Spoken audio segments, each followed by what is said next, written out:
ಈ ನಡುವೆ ರೇಣುಕಾಸ್ವಾಮಿ ಕೊಲೆ ಪ್ರಕರಣದಲ್ಲಿ ದರ್ಶನ್ ಅಂಡ್ ಗ್ಯಾಂಗ್ ಜೈಲು ಸೇರಿ 1 ವಾರ ಕಳೆದು ಹೋಗಿದೆ.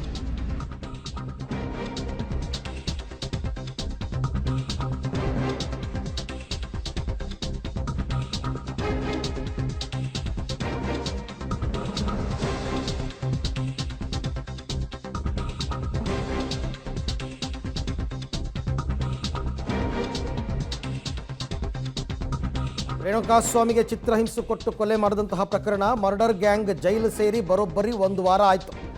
ಪರಪ್ಪನ ಅಗ್ರಹಾರದ ಜೈಲಿನಲ್ಲಿ ನಟ ದರ್ಶನ್ ಸೈಲೆಂಟ್ ಆಗಿದ್ದಾರೆ. ನಿನ್ನೆ ಅಷ್ಟೇ ದರ್ಶನ್ ಅವರನ್ನ ಭೇಟಿಯಾಗಿದ್ದರು ನಿರ್ದೇಶಕ ಪ್ರೇಮ್ ಮತ್ತು ರಕ್ಷಿತಾ. ಆದರೆ ಬೇರೆ ಯಾವುದೇ ನಟ ನಟಿ ಆಪ್ತರನ್ನ ಭೇಟಿಯಾಗಿಲ್ಲ ದರ್ಶನ್. ಅಭಿಮಾನಿಗಳಿಗೂ ಕೂಡ ಜೈಲ ಬಳಿ ಬರದಂತೆ ದರ್ಶನ್ ಮನವಿ ಮಾಡಿಕೊಂಡಿದ್ದಾರೆ. ಆದರೆ ಈವರೆಗೂ ಜಾಮೀನಿಗೆ ಅರ್ಜಿಯನ್ನು ಸಲ್ಲಿಸಿಲ್ಲ ದರ್ಶನ್ ಪರ ವಕೀಲರು. ಇದು ಯಾಕೆಂದರೆ ಜುಡಿಷಿಯಲ್ ಕಸ್ಟಡಿನಲ್ಲಿ ಇರಬೇಕಾದ್ರೆ ಜಾಮೀನಿಗೆ ಅರ್ಜಿ ಹಾಕ್ಕೋತಾರೆ. ಕೋರ್ಟ್ ಕೊಡುತ್ತಾ ಬಿಡುತ್ತಾ ಸೆಕೆಂಡ್ರಿ, ಬಟ್ ಅರ್ಜಿಯನ್ನು ಹಾಕ್ಕೊಡ್ತಾರೆ. ಎಷ್ಟು ಸರ್ತಿ ಬೇಕಾದ್ರೂ ಅರ್ಜಿ ಹಾಕ್ಕೋಬೋದು. ಆದರೆ ಈ 1 ವಾರ ಆದರೂ ಕೂಡ ಯಾಕೆ ಇನ್ನೂ ದರ್ಶನ್ ಪರ ವಕೀಲರು ಜಾಮೀನಿಗೆ ಅರ್ಜಿ ಹಾಕಿಲ್ಲ?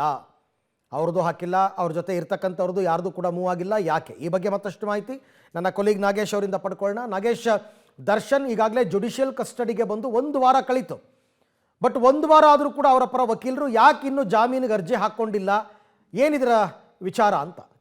ಅರವಿಂದ, ರೇಣುಕಾಸ್ವಾಮಿ ಕೊಲೆ ಕೇಸಲ್ಲಿ ದರ್ಶನ್ ಈಗಾಗಲೇ ಜೈಲು ಸೇರಿ 1 ವಾರ ಕಳೆದು ಹೋಗಿದೆ. ಆದರೂ ಕೂಡ ಅವರ ಪರ ವಕೀಲರು ಜಾಮೀನು ಅರ್ಜಿಯನ್ನು ಸಲ್ಲಿಸಿಲ್ಲ ಅನ್ನುವಂಥ ವಿಚಾರ ಬಹಳ ಪ್ರಮುಖವಾಗಿ ಯಾಕಾಗಿ ಅವರು ಜಾಮೀನನ್ನು ಸಲ್ಲಿಸಿಲ್ಲ ಅನ್ನುವಂಥದ್ದನ್ನು ಗಮನಿಸಿದಂಥ ಸಂದರ್ಭದಲ್ಲಿ ಎಲ್ಲ ಒಂದು ಕಡೆ ಚಾರ್ಜ್ ಶೀಟ್ನಲ್ಲಿರುವಂಥ ಸಾಕ್ಷ್ಯಾಧಾರಗಳನ್ನು ನೋಡಿಕೊಂಡು ನಂತರ ಈ ಜಾಮೀನು ಅರ್ಜಿ ಮೂವ್ ಮಾಡಲಿಕ್ಕೆ ಏನಾದರೂ ಪ್ಲಾನನ್ನು ಮಾಡ್ಕೊಂಡಿದ್ದಾರೆ ಅವರ ಪರ ವಕೀಲರು ಅನ್ನುವಂಥ ಮಾಹಿತಿ ಕೂಡ ಲಭ್ಯವಾಗ್ತಿರುವಂಥದ್ದು. ಯಾಕಂದರೆ ಚಾರ್ಜ್ ಶೀಟ್ನಲ್ಲಿ ಏನೆಲ್ಲ ಸಾಕ್ಷ್ಯಾಧಾರಗಳನ್ನು ಉಲ್ಲೇಖ ಮಾಡಿ ಚಾರ್ಜ್ ಶೀಟನ್ನು ಸಲ್ಲಿಸ್ತಾರೆ ಅನ್ನುವಂಥದ್ದನ್ನು ನಿರ್ಧಾರ ಮಾಡಿ ಅದಾದ ನಂತರ ಜಾಮೀನು ಸಲ್ಲಿಕೆ ಮಾಡಿದರೆ ನಮಗೆ ವಾದ ಮಾಡಲಿಕ್ಕೆ ಅನುಕೂಲವಾಗುತ್ತೆ ಅನ್ನುವಂಥ ಒಂದು ಪ್ಲಾನಲ್ಲಿ ಅವರ ಪರ ವಕೀಲರು ಇದ್ದಂತೆ ಕಾಣ್ತಿದ್ದಾರೆ. ಯಾಕಂದರೆ ಚಾರ್ಜ್ ಶೀಟಲ್ಲಿ ಯಾವೆಲ್ಲ ಮಾಹಿತಿಗಳನ್ನು ಇವರು ಏನೆಲ್ಲ ಸಾಕ್ಷಿ ಆಧಾರ ದರ್ಶನ್ ವಿರುದ್ಧವಾಗಿ ಸಿಕ್ಕಿದೆ ಅನ್ನುವಂಥದ್ದು ಒಂದು ಕ್ಲಾರಿಟಿ ಚಾರ್ಜ್ ಶೀಟ್ನಲ್ಲಿ ಸಿಗುತ್ತೆ.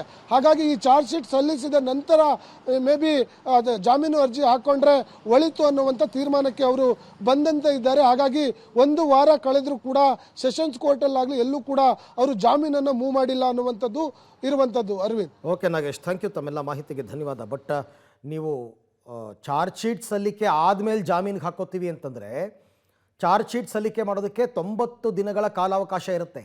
3 ತಿಂಗಳು ತನಕ ಹಾಗಾದರೆ ದರ್ಶನ್ಗೆ ಜಾಮೀನಿಗೆ ಅಪ್ಲೈನೇ ಮಾಡ್ಕೊಳ್ಳಲ್ವಾ? ಅದು ಒಂದು ಪ್ರಶ್ನೆ ಆಗುತ್ತೆ. ಚಾರ್ಜ್ ಶೀಟ್ ಸಲ್ಲಿಕೆ ಆಗೋ ತನಕ 3 ತಿಂಗಳು ನಾವು ಜಾಮೀನಿಗೆ ಹಾಕ್ಕೊಳ್ಳೋದೇ ಬೇಡ ಅಂತಂದ್ಬಿಟ್ಟು. ಬಟ್ ಕೋರ್ಟ್ ಕೊಡುತ್ತಾ ಬಿಡುತ್ತಾ ಸೆಕೆಂಡ್ರಿ, ಬಟ್ ಪ್ರಯತ್ನವನ್ನಂತೂ ಪಡಬೇಕಲ್ಲ. ಬಟ್ ಅದು ಸ್ವಲ್ಪ ಹಾಗಂತ ಅವ್ರೇನು ಸುಮ್ಮನೆ ಕೂತಿಲ್ಲ. ದರ್ಶನ್ ಅವರನ್ನು ಆದಷ್ಟು ಬೇಗ ಹೊರಗೆ ಕರ್ಕೊಂಡು ಬರಬೇಕು ಅಂತಕ್ಕಂಥ ಪ್ರಯತ್ನ ಎಲ್ಲರೂ ಮಾಡ್ತಿರ್ತಾರೆ. ಬಟ್ ಅದು ಅವರ ವಕೀಲರ ವಿವೇಚನೆಗೆ ಬಿಟ್ಟು ವಿಚಾರ. ಅವ್ರು ಯಾವಾಗ ಜಾಮೀನಿಗೆ ಹಾಕ್ಕೋಬೇಕು ಏನು ಎತ್ತ ಅಂತ ಮೊನ್ನೆ ಅವ್ರು ಮಾತನಾಡ್ಬೇಕಾದ್ರೆ ಹೇಳ್ತಿದ್ರು, ಇನ್ ದ ಮೀನ್ ಟೈಮ್ ಅಂತ ಹೇಳಿದ್ರು, ಮುಂದಿನ ದಿನಗಳಲ್ಲಿ ನಾವು ಮಾಡ್ತೀವಿ ಅಂತ ಹೇಳಿದ್ದಾರೆ.